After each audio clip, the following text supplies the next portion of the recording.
All right, students, welcome back once again in next video. Very interesting video. आज हम physics का एक second chapter discuss करेंगे जो कि काफी इंटरेस्टिंग है और बहुत इंपॉर्टेंट भी है. That is force and laws of motions. I guess laws of motions के बारे में आप सब ही अवेयर होंगे और आपको पता भी होगा, जब आपने प्रैक्टिस की होगी तो अपने क्वेश्चंस देखे होंगे फिजिक्स के लॉज ऑफ मोशन के. बेसिकली इसमें जो लॉज ऑफ मोशन है, first law of motion, second law of motion and third law of motion, इसके एग्जांपल्स बहुत इंपॉर्टेंट है. तो उन चीज़ों को भी हम करेंगे साइड बाय साइड. जो नॉर्मल डेली लाइफ के एग्जांपल्स हैं, जैसे मैंने बताया था यूपीएससी किस पे फोकस करता है, डेली लाइफ एग्जांपल्स, राइट. तो डेली लाइफ के जो दूसरे एग्जांपल्स होंगे हम उनकी भी बात करेंगे. तो चलिए स्टार्ट करते हैं. इस चैप्टर से काफ़ी क्वेश्चंस आने की प्रोबेबिलिटी रहती है किसी भी कॉम्पिटिटिव एग्जाम में. सिर्फ यूपीएससी की बात नहीं कर रही हूँ, ना सीडीएस ना सीएपीएफ, किसी भी कॉम्पिटिटिव एग्जाम्स में आप जाएंगे, साइंस आती है, फिजिक्स आती है, जैसे एसएससी हो गया, यूपीएससी के तो जितने भी एग्जाम्स हैं उसमें हो गया, या फिर कोई टीचिंग के देते एग्जाम्स, कोई नीट करता है. ऑब्वियसली नीट तो खैर ग्रेजुएशन से पहले होती है, बट जितने भी कॉम्पिटिटिव एग्जाम्स होते हैं, लॉज ऑफ मोशन एक बहुत इंपॉर्टेंट चैप्टर है. फिजिक्स में लॉज ऑफ मोशन और बायोलॉजी में सेल. ये तो मतलब एक ऐसे यूनिवर्सल चैप्टर्स हैं जो फर्क नहीं पड़ता कि आप कौन सा एग्जाम देने जा रहे हैं, ये आते ही आते हैं. तो आप इसकी इंपॉर्टेंस समझ सकते हैं. आपके लिए इंपॉर्टेंट चैप्टर्स है. ओके, तो लॉज ऑफ मोशन आप लोगों ने पढ़े होंगे. तो मैं आज आपको डिटेल में बताऊंगी कि लॉज ऑफ मोशन की पीछे की स्टोरीज भी बताऊंगी, ताकि उन स्टोरी से आप रिलेट करके चीज़ों को याद कर सकें. ओके, तो पहले तो मोशन के बारे में इन्होंने यहाँ पे डिस्क्राइब किया हुआ है, जिसका एग्जाम्पल है कि ये बच्चा फोर्स प्रोवाइड कर रहा है जिस डायरेक्शन में, उस डायरेक्शन में इस ट्रॉली का मूवमेंट हो रहा है. The trolley moves along the direction we push it. The drawer is pulled, मतलब आप खींचते हो तब ड्रॉअर बाहर आता है. And obviously the hockey stick hits the ball forward. तो ये सब क्या करते हैं, मोशन क्रिएट करते हैं. अभी यहाँ कंसेप्ट है बैलेंस्ड एंड अनबैलेंस्ड फोर्स का. बैलेंस्ड और अनबैलेंस्ड फोर्स का मतलब है, देखो बैलेंस्ड फोर्स में मतलब अगर मान लो एक ही ऑब्जेक्ट पे 3-4 जगह से फोर्स लग भी रहा है, ठीक है, लग भी रहा है, तो वो सारे फोर्स कैंसिल आउट हो जाए. जैसे मान लो एक टेबल, एक बॉक्स है, ठीक है, आयरन का एक बॉक्स है, आयरन का रख लेते हैं, और आपका एक फ्रेंड है, ये यहां से फोर्स लगा रहा है, ठीक है, और आप यहां से फोर्स लगा रहे हो. सपोज आप 2 न्यूटन फोर्स लगा रहे हो एंड ये भी 2 न्यूटन फोर्स लगा रहा है. तो अगर हम प्लस माइनस के हिसाब से अगर देखें तो 2 न्यूटन कैंसिल हो जाएगा, अल्टीमेटली हमको कुछ नहीं मिलेगा. ठीक है, तो ये क्या हुआ, बैलेंस हुआ कि दोनों ने एक दूसरे को बैलेंस कर लिया, दोनों ने एक दूसरे को काउंटर कर लिया. अनबैलेंस्ड फोर्स कैसा हुआ कि अगर आप यहाँ 2 न्यूटन के जगह सपोज 4 न्यूटन लगा लो, कितना, 4 न्यूटन फोर्स लगा लो, तो यहाँ पे 2 न्यूटन तो कैंसिल हो जाएगा, बट अल्टीमेटली नेट फोर्स आपको क्या मिलेगा, 2 न्यूटन. और क्योंकि आप इस फोर्स, इस डायरेक्शन में लगा रहे हो फोर्स, तो ये ऑब्जेक्ट कहाँ मूव करेगा, इधर मूव करेगा. ठीक है, तो this is what unbalanced force and balanced force is. तो ये डिटेल में यहाँ पे मेंशन है कि अगर ब्लॉक को पुल करते हैं बोथ द साइड से इक्वल फोर्स पे, तो ब्लॉक मूव नहीं करेगा, उसको बैलेंस फोर्स बोलते हैं, जो मैंने आपको बताया. ठीक है, और अनबैलेंस फोर्स की अगर किसी ने एक भी फोर्स ज्यादा लगा दिया तो ब्लॉक उस डायरेक्शन में जाएगा, उस डायरेक्शन में उसका मोशन होगा. इसके एग्जाम्पल्स इंपॉर्टेंट है बिकॉज ये एग्जाम्पल्स पूछे जाते हैं, पीवाईक्यूज भी है इनमें से. तो इस वाले जो पैराग्राफ को, ये जो आप हाईलाइट देख रहे हो ना, ये वाले, ये इंपॉर्टेंट है. जैसे पहले देखते हैं क्या है. When we stop pedalling the bicycle begins to slow down, right. तो बाइसाइकिल स्लो डाउन हो जाती है. क्यों, क्योंकि this is because the friction again starting acting on the bicycle. Bicycle कैसे चलती है, देखो ये बाइसाइकिल है, ठीक है, बाइसाइकिल जब चल रही है तो एक बाइसाइकिल पे जो पेडल कर रहा है वो फोर्स लगा रहा है और डायरेक्शन दे रहा है सामने का, और दूसरा फोर्स कौन सा लग रहा है, ये बाइसाइकिल के टायर और रोड के बीच में, वो क्या है, फ्रिक्शन. फ्रिक्शन क्या है, फ्रिक्शन को क्या बोलते हैं, friction is wait a minute, इसको थोड़ा पतला कर लूं। Friction is opposing force. कैसा फोर्स? Opposing force. तो अपोजिंग फोर्स मतलब ये इस डायरेक्शन में फोर्स लगा रहा है, बाइसाइकिल इस डायरेक्शन में जा रही है। अभी बाइसाइकिल पेडलर ने पेडल करना छोड़ दिया, यानी आपने पेडल करना छोड़ दिया, तो अब आपका फोर्स तो लग नहीं रहा। अब फोर्स कहाँ लग रहा है? बैकवर्ड में, और इसीलिए बाइसाइकिल रुक जाती है। वरना ऐसा ना हो कि आपने एक बार पेडल कर दिया, बाइसाइकिल चलती रहे चलती रहे चलती रहे चढ़ती रहे। ऐसे साइंटिस्ट बाय द वे इस तरह की डिस्कवरीज करने का सोच भी रहे हैं। रिसर्च चल रही है कि फ्रिक्शनलेस सरफेस मिले जिसपे मोशन बहुत आसानी से हो सके। बेसिकली फ्रिक्शन जो मशीन्स पे होता है ना, फ्रिक्शन की वजह से बहुत सी एनर्जी लॉस होती है। एनर्जी लॉस बच जाएगी अगर फ्रिक्शन खत्म करने के लिए कोई सरफेस वो लोग डिस्कवर कर पाए। खैर वो अलग चीज है। तो आपको बाइसाइकिल वाला समझ में आ गया, ठीक है। It thus appear that an object maintained in motion under the continuous application of unbalanced force। unbalanced मतलब एक ज्यादा और एक कम। अगर दोनों इक्वल होंगे तो बैलेंस हो जाएगा और फिर कहीं मोशन नहीं होगा। मगर जिस डायरेक्शन में ज्यादा फोर्स लग रहा होगा, मोशन उस डायरेक्शन में होगा, ठीक है। Object moves with uniform velocity when the force acting on the object are balanced and there is no net external force. तो यूनिफॉर्म वेलोसिटी में चलता है। यूनिफॉर्म वेलोसिटी का मतलब क्या हुआ कि जैसे आप बाइसाइकिल का एग्जांपल ले लो। बाइसाइकिल चल रही है, ठीक है, आपने बाइसाइकिल पे फोर्स लगाया, बाइसाइकिल आपकी चल रही है, बाइसाइकिल चला रहे हो, आप फोर्स लगा रहे हो, यूनिफॉर्म फोर्स लगा रहे हो, तो आप मान लो 10 किलोमीटर पर आवर की स्पीड से चल रहे हो। बट एक्सटर्नल फोर्स लगने लगे फ्रिक्शन के अलावा। एक्सटर्नल फोर्स क्या लगने लगे? एयर रेजिस्टेंस, बहुत जोर जोर से हवा चलने लगी। तो आपने एक्सपीरियंस किया होगा कि जब एयर चलती है और बहुत जोर से हवा चलती है तो उस एयर के रेजिस्टेंस की वजह से आपको बहुत एक्स्ट्रा फोर्स लगाना पड़ता है स्पीड को मेंटेन करने के लिए, राइट। तो ये उसका एग्जाम्पल। दस एक्सेलरेट करने के लिए एक मोशन को, ऑब्जेक्ट को अनबैलेंस फोर्स की रिक्वायरमेंट होती है। बेसिकली ये यही है। तो आप इसको अच्छे से पढ़ लेना, बिकॉज ये भी वाईक्यूबी एग्जाम्पल्स में पूछा जाता है, ठीक है। तो अब बात करते हैं हम important first law of motion की। फर्स्ट लॉ ऑफ मोशन क्या है? Object moved with a constant speed when no force acts on them. It's not a first law of motion. It's basically क्या है कि आपने पहले गैलीलियो के बारे में सुना होगा। Galileo is an very well renowned scientist. आप कभी पढ़ना इनके बारे में। इन्होंने बहुत से सैटर्न के मून डिस्कवर किए हैं। इवन इन्होंने सैटर्न भी डिस्कवर किया था, और सैटर्न डिस्कवर करने के बाद ही इनकी डेथ हो गई। इन साइंटिस्ट के बारे में मैं आपको एक चीज अगर बताऊं तो he is one of my favourite scientist. क्यों? इनकी एक स्टोरी है।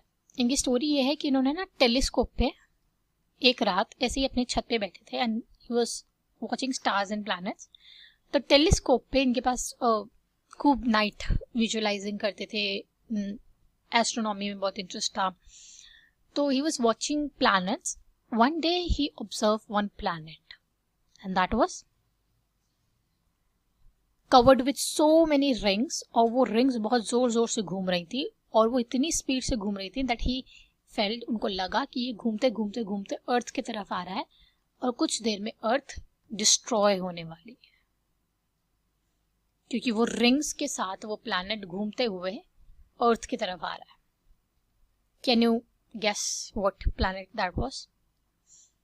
ऑफ कोर्स हमारे पास एक ही रिंग वाला प्लैनेट, दैट वाज सैटर्न। और वो इतना घबरा गए द नेक्स्ट डे वो उठे ही नहीं, रात में उनकी डेथ हो गई। सो सैटर्न ऑब्जर्व करने के बाद ही felt that, but why he was my favourite? Because आपने पढ़े होंगे क्या, ये पढ़े सबने?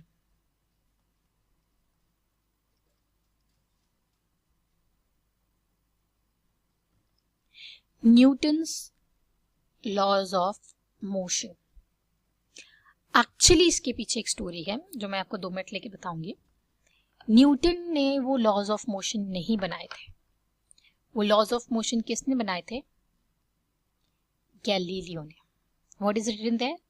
Newton further studied Galileo's idea on force and motion and presented 3 fundamental laws that govern the motions of the object. सारी मैथमेटिकल इक्वेशन सब कुछ किसका था? गैलीलियो का था. After he died, after many years later, Newton got the information कि कोई scientist हैं जो इस पे काम कर रहे थे. वो विजिट करते हैं गैलीलियो के घर को. उनके पास एक ट्रंक होता है, जो एक लोहे का ट्रंक, जिसमें इनकी सारी रिसर्च रखी होती है. न्यूटन जाते हैं, देखते हैं, उनको मिलती है वो बुक जिसमें इन्होंने लॉज ऑफ मोशन पे काम स्टार्ट किया हुआ था और ऑलमोस्ट कंप्लीट भी किया हुआ था. न्यूटन ने इसमें कुछ करेक्शन करके उसको रीफ्रेम करके लॉज ऑफ मोशन करके प्रिंट करवाई, यानी पब्लिश करवाई वो बुक जिसमें लॉज ऑफ मोशन आए. तब आपका क्वेश्चन होगा फिर इसको न्यूटन के लॉज ऑफ मोशन क्यों बोलते हैं? अभी आप मुझे ये बताओ, ये जो बुक हम पढ़ रहे हैं, ये दिस इज व्हाट. अगर मैं आपसे पूछूं ये कौन सी बुक है तो आप क्या बताएंगे? एनसीईआरटी की बुक है, राइट? एनसीईआरटी की तो है, but NCERT is what? Is it the writer? No, it is what? Publication. तो न्यूटन was what? Publication. अब इस बुक का ही बच्चे बता दो, 10th स्टैंडर्ड की साइंस की बुक है, इसके राइटर का नाम पता है आपको? नहीं पता होंगे. वैसे इसलिए न्यूटन पब्लिकेशन इतनी फेमस हुई कि पब्लिकेशन सबको याद है, बट राइटर, और जबकि न्यूटन ने मेंशन किया था कि ये गैलीलियो के इक्वेशंस हैं जो उन्होंने करेक्ट करी. So this was the short story and I get very inspired because he was the man behind, जिनको उस चीज का जरूर से जरूर क्रेडिट मिलना चाहिए था. बट ओके, मूविंग अहेड, आप चेक करना इसी पॉइंट पे कि ये जो बुक एनसीईआरटी की 10th स्टैंडर्ड, सॉरी ये 9th वाली आई गेस, ये 9th की जो साइंस की बुक है, इसके राइटर कौन है, जिनकी बुक आप एक्चुअली पढ़ रहे हो. ओके, तो देखो, न्यूटन ने गैलीलियो के आइडियाज को फोर्स और मोशन पे जो भी 3 फंडामेंटल्स थे उनको पढ़े और रिफ्रेस करे और न्यूटन लॉज ऑफ मोशन के नाम से वो जानने लगे. लेकिन इसका मतलब ये नहीं है कि वो न्यूटन के लॉज हैं. तो फर्स्ट लॉ ऑफ मोशन क्या है? तीनों लॉज ऑफ मोशन बहुत बहुत इंपॉर्टेंट है और उनके एग्जाम्पल्स भी बहुत बहुत इंपॉर्टेंट है, बहुत बार आ चुके हैं, तो इसलिए प्लीज ध्यान से पढ़ें. An object remains in a state or rest of uniform motion in a straight line unless compelled to change the state by an applied force. Basically, अगर कोई ऑब्जेक्ट मोशन में है तो वो मोशन में ही रहेगा जब तक उसके ऊपर दूसरा कोई फोर्स नहीं लगता उसका डायरेक्शन चेंज करने के लिए या फिर उसे रोक देने के लिए. In other words, all object resist a change in their states of motion because वो जिस मोशन में है, जो वो कर रहे हैं, बस वो वही करते रहना चाहते हैं, उनको नहीं चाहिए कि उसको कोई चेंज करे. ठीक है, the tendency of undisturbed object to stay at rest और keep moving with the same velocity is called inertia. तो इसको लॉ ऑफ इनर्शिया भी बोलते हैं. वेरी वेरी इंपॉर्टेंट, प्लीज इस चीज को याद रखना. सो लॉ ऑफ इनर्शिया क्या है? First law of motion. Inertia की डेफिनेशन को अच्छे से याद रखना है, ठीक है. So the law of inertia की जो एग्जांपल्स हैं, पहली, जब कार स्लो डाउन होती है बट हमारी बॉडी क्योंकि मोशन में होती है, तो जैसे ही ब्रेक लगता है तो हम कहाँ जाते हैं? आगे की तरफ गिरते हैं, क्योंकि हम मोशन में चल रहे होते हैं और फिर एकदम से हम रुकते हैं तो हम आगे की तरफ गिरते हैं. ब्रेक लगती है और हम आगे की तरफ चलते हैं. A sudden application of brake thus cause injury, और इसीलिए क्या यूज की जाती है? सीट बेल्ट, क्योंकि हमारी बॉडी मोशन में. So this is the great scientist who actually discovers these laws of motion. The little balance, the La Balancia, in which he described Archimedes' method of finding relative density, बहुत कुछ. Please इस box को जरूर से जरूर पढ़ना. It's very very very important और जरूरी भी है. आपको जानना चाहिए कि ये साइंटिस्ट थे क्या, ये मेडिकल में थे, फिजिक्स में थे, इवन एस्ट्रोनॉमी में इनकी industry. He was so talented. Okay, safety belt are worn to prevent such accident. So हमारी मोशन को रोकने का काम करती है. This is because sudden start of the bus. Okay, अब बस का है जब बॉडी रेस्ट पे है. अभी हमने क्या देखा था? बॉडी मोशन पे थी, अचानक से ब्रेक लगे, तो गाड़ी पीछे रह गई और हम आगे रह, क्योंकि हमको आगे जाना है और हमें अपना अगर हम मोशन में हैं तो हमको चेंज नहीं होना, ठीक है। अब यहाँ बस की बात करते हैं, तो बस क्या है, बस रेस्ट पे है और अचानक से बस स्टार्ट होती है तो हम कहाँ जाते हैं, हमारी बॉडी तो रेस्ट पे रहना चाहती है, लेकिन बस में मोशन स्टार्ट हो जाता है तो हम पीछे की तरफ, बैकवर्ड की तरफ गिरते हैं। So, sudden start of bring motion to the bus as well as our feet in contact with the floor of the bus, but the rest of our body opposes this motion because of the inertia. Inertia is कि हम जिस motion में हैं उसे उस motion में रहने का आदत है. Okay, when a motor car makes a sharp turn at high speed, we tend to get through one side. This again explain the basis of. Basically ये जो 3 example है ना, ये second, ये तीसरा और जो पहले वाला था, वेरी वेरी इंपॉर्टेंट पूछता है ये किसका एग्जाम्पल दे देगा, पूछेगा कौन से लॉ ऑफ मोशन से ये जस्टिफाई हो रहा है। ओके ओके, सो ये जो गैलीलियो की चीजें इधर डिस्कवरीज मार्क करी हुई है ना, ये ध्यान से देख लो कौन कौन सी लाइन मार्क्ड है। It's very very important. Letters on the sunspot. He disclosed his observation on sunspots using his own telescope and through his observation on Saturn and Venus. See, I told you about the Saturn. Galileo argued that all the planets must orbit around the sun, not the Earth. So, आप समझ सकते हो how important discoveries he had done and what is his contribution. So, it's very very important और ये interesting भी है. Please एक बार इसको पढ़ना, ठीक है? I'm sure story सुनने के बाद आपको interest तो आया ही होगा. Only carom coin at the bottom of the pile is removed when fast moving carom coin hits it. तो ये किसका एग्जाम्पल है? Again law of inertia, because बाकी सब रेस्ट में रहना चाहते हैं तो रेस्ट में ही रहते हैं, ये मोशन मूव करता है. Example is also very important. Okay, moving ahead. When card is flicked with finger coin placed. Okay, this is also, तो ये भी एग्जाम्पल बहुत इंपॉर्टेंट है. This is also PYQ. तो आपसे पूछ सकता है, आपका दिमाग चकरा जाएगा कि ये क्या पूछ रहा है. ऑब्वियसली अगर आपसे एकदम से कोई पूछ ले कि कार्ड आगे चला गया, कॉइन ग्लास में गिर गया, तो कौन सी फिजिक्स का लॉ बता? Just first law of motion. Okay, inertia and mass. तो by an object change in its state of motion if it is rest. Okay, ये मैं आपको बता चुकी हूँ, तो आप ये पढ़ लेना. हेवियर और मोर, जितने में एग्जाम्पल्स है ना, इट्स वेरी इंपॉर्टेंट. जितना मैंने एक्सप्लेन किया वो सफिशिएंट है, बाकी आप पढ़ इन सब चीजों को लेना. ओके, इनर्शिया का जो फॉर्मूला है आई गेस इसमें एक्सप्लेन किया हुआ है, तो इट्स वेरी इंपॉर्टेंट. इसमें PYQ भी आया हुआ है, ये लाइंस इंपॉर्टेंट है.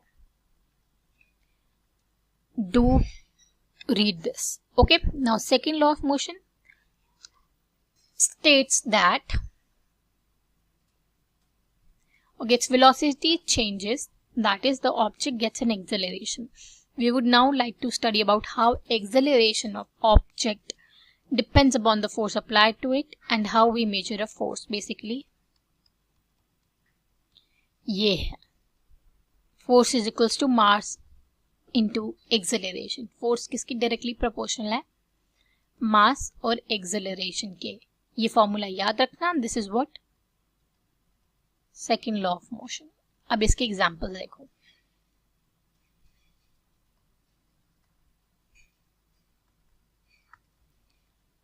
A small mass such as bullet may kill a person when fired with a gun. क्यों?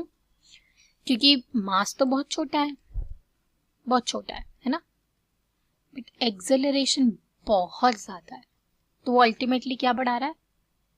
फोर्स. और वो फोर्स अल्टीमेटली पर्सन को किल कर रहा है. A greater force is required to give greater velocity. In other words, there appears to exist some quantity of importance that combines the object mass and velocity.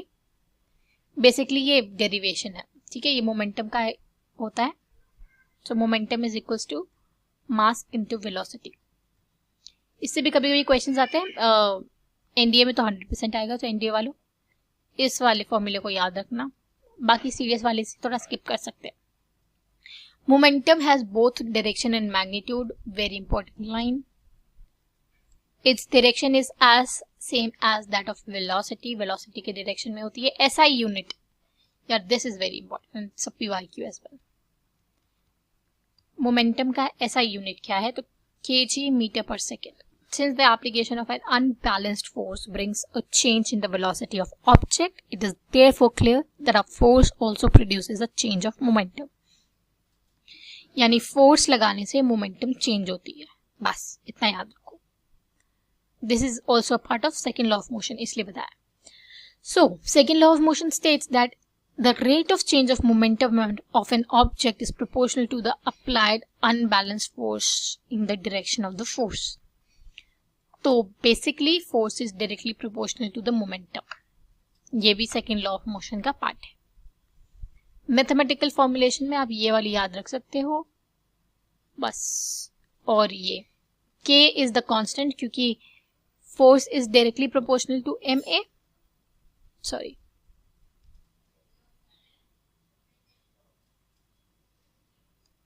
ठीक है. तो जब ये प्रोपोर्शनलिटी कांस्टेंट हटता है तो फोर्स की जगह एक कांस्टेंट लगता है, प्रोपोर्शनलिटी कांस्टेंट लगता है प्रोपोर्शन को हटा के इक्वल करने के लिए. That is this only. Okay, moving ahead. तो ये मैंने आपको बता दिया. और ये unit of force is KG metre second, sorry square second. So basically ये फोर्स की होती है metre per second square and momentum की होती है अभी जो हमने ऊपर देखी. अच्छा, ये बताओ ये मीटर पर सेकेंड स्क्वायर और मीटर पर सेकेंड क्यों है? ये चेंज क्यों हो गया? ऐसा क्या चेंज हुआ था इसमें? तो बेसिकली जिसने फिजिक्स पढ़ी है उसको ये समझ में आ रहा होगा, बट मैं एक्सप्लेन कर देती हूँ. हमने क्या पढ़ा था? फोर्स का फॉर्मूला मास इनटू एक्सेलरेशन. तो एक्सेलरेशन की क्या होती है? स्क्वायर सेकेंड यूनिट में. एंड मोमेंटम का क्या पढ़ा था? Mass into velocity. ये बात याद रखना, यहाँ एक्सेलरेशन है, यहाँ वेलोसिटी, तो वो पर सेकेंड में होती है वेलोसिटी. दैट्स व्हाई ये जो यूनिट है ये चेंज है. और केजी इज मास की यूनिट, तो वो तो है ही है. फोर्स न्यूटन से भी डिस्क्राइब होता है. न्यूटन भी उसकी यूनिट है फोर्स की, और उसे एन से डिनोट करते हैं. Okay, so example of second law, it is very very important. जितने मर्जी स्टार्स लगा लें और प्लीज इसको याद रखें. पीवाईक्यू में आपको प्रैक्टिस में दिखाई देंगे. Second law of motion is often seen in the action in our everyday life. मैंने बताया था एवरीडे लाइफ के एग्जाम्पल्स जो हैं वो पूछे जाते हैं. Have you noticed that while catching a fast moving cricket ball, a fielder in the ground gradually pull his hand backward? In doing so, the fielder increased the time during which the velocity of the moving ball decreased to 0. Basically क्या होता है, time बढ़ाने से ना force decrease हो जाता है. तो अगर यहाँ ये डायरेक्ट हिट करेगी बॉल तो ये कम टाइम में ज्यादा फोर्स लगाएगी, हाथ में बहुत चोट लग सकती है. तो जैसे ही बॉल हाथ में आती है, बॉल को मोशन कराया जाता है पीछे ले जाकर.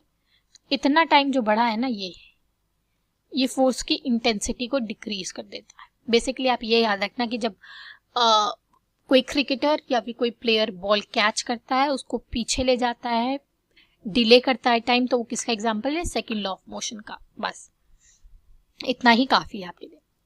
बाकी मैंने एक्सप्लेन कर दिया था कि आउट ऑफ क्यूरियोसिटी आप जानना चाहें क्या होता है तो. The acceleration of ball is decrease and therefore the impact of catching the fast moving ball is reduced. तो ये आप पढ़ लेना है, ठीक है. बॉल के बारे में पूरा बताया हुआ है. और ये the high jump. In a high jump athletic event, athletes are made to fall either on the cushion bed or on the sand bed. क्यों कुशनिंग क्यों की जाती है? क्योंकि कुशनिंग का मतलब यहाँ गिरे, और ये कुशनिंग क्या करती है? टाइम इंक्रीज करती है. कैसे कि जब ये दबती है तो ये टाइम इतना और इंक्रीज हो जाता है. अदरवाइज ये डायरेक्ट गिरे प्लास्टर पे तो फट से गिरे, यहाँ पर बहुत जोर चोट लगे. बट यहाँ गिरे और फिर गिर के और अंदर दबा और फिर इन्होंने ग्राउंड को टच किया, तो क्या हुआ? टाइम इंक्रीज हुआ, फोर्स की इंटेंसिटी कम होगी. ओके, सो इसीलिए ये दोनों एग्जाम्पल बहुत बहुत बहुत इंपॉर्टेंट है. प्लीज इसको याद रखना. Decrease the rate of momentum. Ice slab को कैसे एक सिंगल ब्लो में करते हैं? क्यों? क्योंकि पीछे से लाते हैं हाथ, एंड देन उसको ब्रेक करते हैं। तो ये तीनों एग्जाम्पल बहुत इंपॉर्टेंट है। प्लीज मैं अगेन कह रही हूँ, इसमें जो इम्पोर्टेंट है वो एग्जाम्पल्स ही हैं। सी वो कैच किया, उसके बाद उसको नीचे लेके गए। क्यों? क्योंकि टाइम इंक्रीज करना है इतने से इतने का। इवन सेकेंड्स, आप सोचोगे एक सेकेंड ही तो है, बट सेकेंड से भी बहुत इम्पैक्ट पड़ता है फोर्स पे। ओके, ये वाला इम्पोर्टेंट है। न्यूमेरिकल आप चाहते हो मैं सॉल्व कराऊं? चलो मैं करा देती हूँ। एक कांस्टेंट फोर्स है, एक ऑब्जेक्ट पे लग रहा है, तो मास क्या है? 5 kg है। Duration time 2 seconds। It increases the object velocity from 3 metre to 7 metre. तो यानी initial velocity 3 metre per second, final velocity 7 metre per second है। Find the magnitude of applied force. तो पहले पूछा है अप्लाइड फोर्स का magnitude क्या है। फिर now if the force was applied for a duration of 5 second, तो यानी टाइम, दूसरा टाइम 5 सेकेंड के लिए, what will be the final velocity. ठीक है, तो पहले तो फर्स्ट ड्यूरेशन का पूछने के लिए फोर्स, मास कितना था इसमें? 5 kg, राइट। सो 5 kg फाइनल वेलोसिटी माइनस, ये जो फॉर्मूला है ये इंपॉर्टेंट है, याद रखना, मैंने आपको ऊपर बताया हुआ है। सो फाइनल वेलोसिटी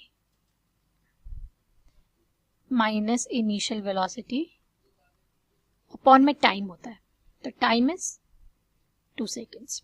तो पहले क्या करते हैं, ब्रैकेट सॉल्व करते हैं। 5 7 माइनस 3 4 2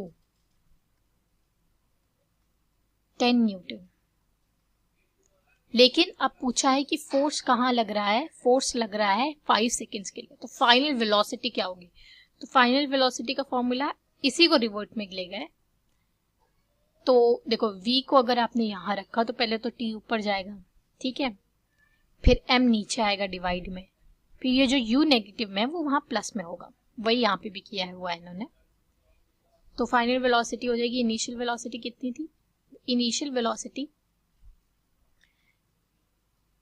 इस केस में कितनी थी? 3 metre per second. 3 metre per second. देखते हैं इनिशियल वेलोसिटी इन्होंने यही ली है या नहीं। फोर्स लिया हमने 10 न्यूटन, क्योंकि हमको फोर्स यहाँ से हमने निकाला है। टाइम कितना है? 5। मास है 5 kg, तो 5 तो वैसे ही कट गया। अल्टीमेटली फाइनल वेलोसिटी ये आएगी। ठीक है, सो इट्स वेरी इंपॉर्टेंट, आप इस चीज को देख सकते हैं। ओके, तो ये बाकी सारी न्यूमेरिकल्स आप एक बार चेक कर लेना। सीडीएस के लिए नहीं है, बट यस एनडीए वाले और सीडीएस जिस पर नहीं अंडरस्टैंडिंग देख सकते हो। ओके, तो this is what velocity time graph. Velocity time graph को भी आप अच्छे से पढ़ लीजिएगा, इंपॉर्टेंट है। ओके, तो लॉ ऑफ मोशन, ठीक है, it is very well known and very popular, बहुत मूवीज में भी यूज हुआ है। Every action has equal and opposite reaction. The two forces are always in equal magnitude but in opposite direction. Basically, equal and opposite reaction हर किसी का होता है। Okay, तो इसके examples directly देखते हैं। It is a muscular effort you exert on road. It is a direction. Is it the direction we intend to move? No. You push the road below backward. The road exerts an equal and opposite force on your feet to make you move forward. तो basically road हम पे force लगाती है equal amount में, तभी हम आगे चल पाते हैं। एग्जाम्पल को बस याद रखना है आपने, क्यों किस लिए ज्यादा मत ध्यान दो अगर नहीं समझ में आ रहा है, बट ये आ जाएगा, इजी है, इंटरेस्टिंग भी तो है।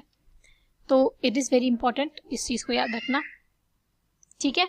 It is important to note that even though the action and reaction forces are always equal in magnitude, these forces may not be produce acceleration for equal magnitude. Physics वालों के लिए, आपके लिए नहीं है, कॉम्प्लिकेट हो जाएगी चीजें, इसलिए मैं ज्यादा एक्सप्लेन कर नहीं रही हूँ। Okay, when a gun is fired, तो ये गन का कि जब गोली चलती है तो गोली आगे जाती है और गन पीछे आती है, रिकॉइल फोर्स, तो क्या हुआ? Equal and opposite reaction. Very important, बहुत अच्छे से इन सारी चीजों को आपको कवर करना है। ओके, ठीक है। अब टाइम ज़्यादा हो रहा है तो मैं आपको ये एग्जाम्पल्स प्लीज़ इम्पॉर्टेंट हैं, एक बार पढ़ना। जो एक्सप्लेन करने वाली चीज़ें थी वो मैंने एक्सप्लेन कर दी हैं।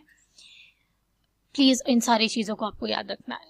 एग्जाम्पल्स ये, as a result of ideal collision experiment we say that the sum of momentum of the two object before and हाँ, तो बेसिकली दो चीजें हैं A प्लस B कोलाइड करती हैं तो वो इक्वल फोर्स ही देती हैं B प्लस A। यही कहने का मतलब ये, this one is equal to this one after collision and before collision, this is known as the conservation of momentum. इसके एग्जाम्पल आपको याद रखना है बस, लॉ भले याद ना हो, एग्जाम्पल देख के याद रखना, जिसमें मैंने आई गेस यहाँ पे एग्जाम्पल होगा।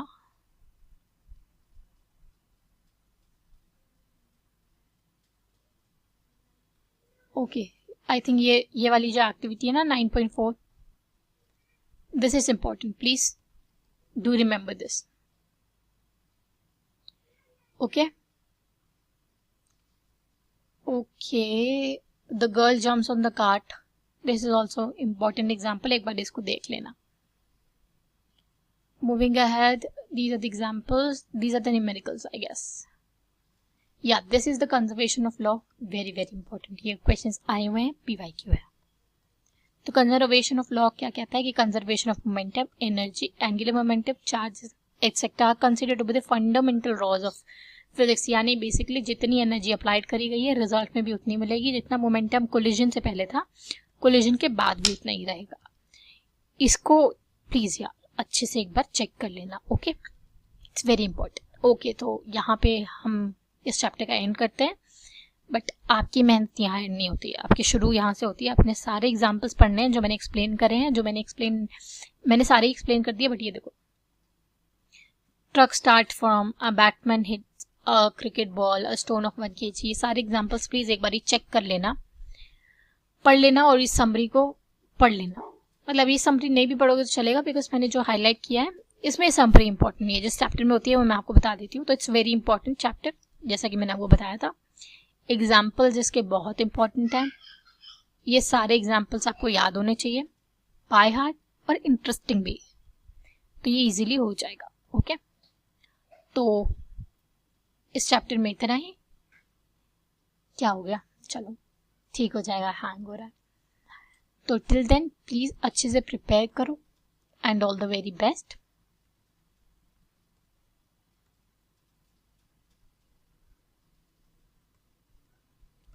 कोई भी डाउट हो, क्वेश्चंस आप पूछ सकते हो लेट्स डिस्कस चैप्टर में, किसी भी तरह का डाउट है I will resolve it. Okay, तो अच्छे से पढ़ो and do very well in this. Okay, take care.